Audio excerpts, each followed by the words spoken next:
你有冇試過半夜2點，明明好攰，但係個腦仲喺度轉？佢點解要咁對我？如果當初我唔係咁樣就好啦。萬一呢件事搞禍咗，咁點算好啊？呢一啲聲音就好似背景音樂咁，不斷咁喺你個腦度不停咁轉。我哋成日以為只要生活變好，錢多一啲，或者啲人同你道歉，痛苦就會消失。喺《轉念的力量》呢一本書裏邊講過一句好震撼嘅話：讓你痛苦的從來不是事情本身，而是你對這件事嘅念頭。今日呢一條片，我會帶你一步步做這一套轉念功課，唔單止係讀書，我會帶你做一場心靈嘅手術。你只要看完呢一套片，跟住做，嗰啲纏繞咗你好多年嘅煩惱，可能喺幾分鐘之後就會鬆開。我哋而家就開始啦。呢一本書嘅核心係來自拜倫·海蒂嘅一念轉工作。佢話俾我哋聽一個好真實嘅真相：我哋每個人天生就是悲劇嘅編劇。大腦為咗保護你，會自動捉住負面嘅訊息，然後拼命放大。佢會不斷重播過去嘅傷害，預測未來嘅災難，令你以為呢一個就係事實。書裏邊有一個好真實嘅例子：婆媳嘅相處。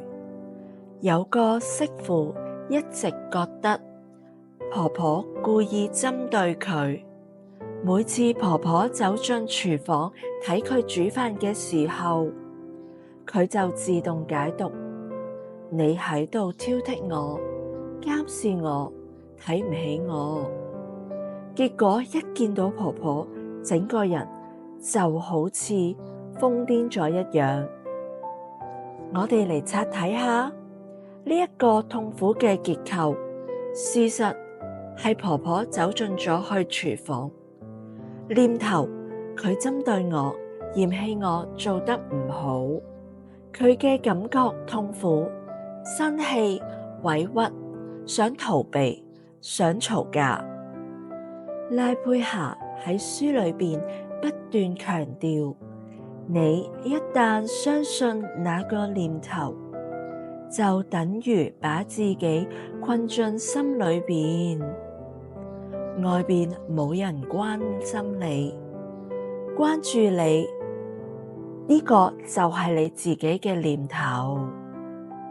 你有冇試過呢一個嘅經驗？而家我想請你同我一齊做，喺心裏邊找出一個最近最煩、最糾結嘅念頭。譬如我努力咗咁耐，但係都冇人欣賞我。又或者，究竟佢係咪唔愛我？又或者，我永遠都係做得唔好。大家有冇諗到呢啲問題？好，我哋一齊開始。有時候你個腦會喺度諗，你眼前或者喺度諗嘅嘢，究竟係咪真㗎？你可能會立即自己同自己答係。你真係確定佢完全唔愛你咩？定係只係佢今日好攰、好忙，冇回你訊息？當你承認我冇辦法100%確定，你嗰座痛苦嘅冰山已經開始融化啦。當你抱住呢一個念頭，你變成咩樣呢？呢句係最痛苦，喺書裏邊最核心嘅一問，當你一直想佢唔愛我，你看到他眼神係唔係充滿懷疑？說話係唔係帶刺？係唔係變得卑微又容易暴躁？你會發現你嘅念頭將你變成嗰個你最討厭嘅樣子。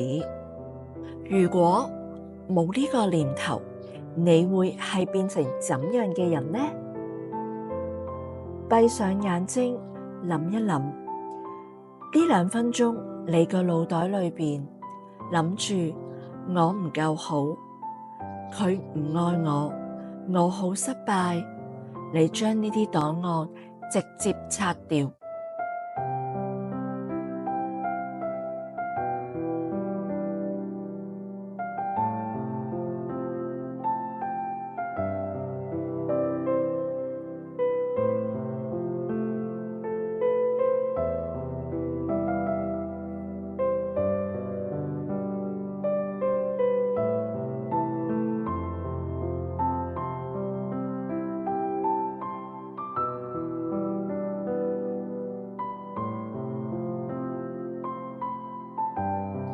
你依家呼吸係咪暢順咗好多呢？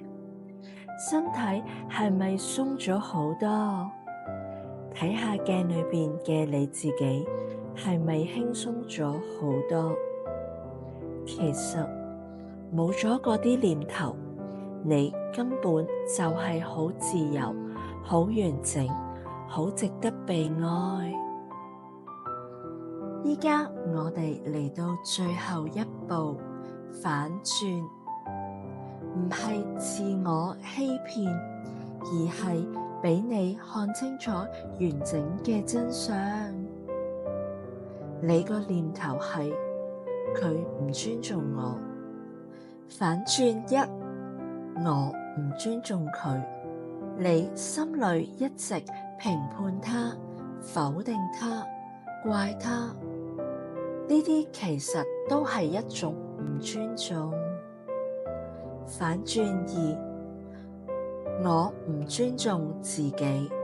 你讓別人的一句話、一個行為，將自己搞到崩潰、失眠、內耗，呢一啲真正尊重自己嘅生命咩？反轉3，佢其實好尊重我。你靜落嚟回想下，佢有冇聽過你嘅話？有冇接受過你嘅意見？有冇喺某一刻嘅時候顧及你嘅感受？呢3個反轉會讓你從受害者直接變回自己人生嘅掌控者。其實我都會成日俾自己覺得我做得唔夠好呢一個念頭綁住，但而家我學會了，當呢個念頭跑出嚟嘅時候，我就會同佢講：謝謝你提醒我，但我而家練習轉念了。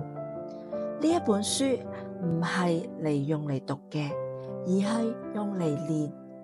每日4句話，堅持一陣子，你會發現而家心裏邊輕鬆咗好多。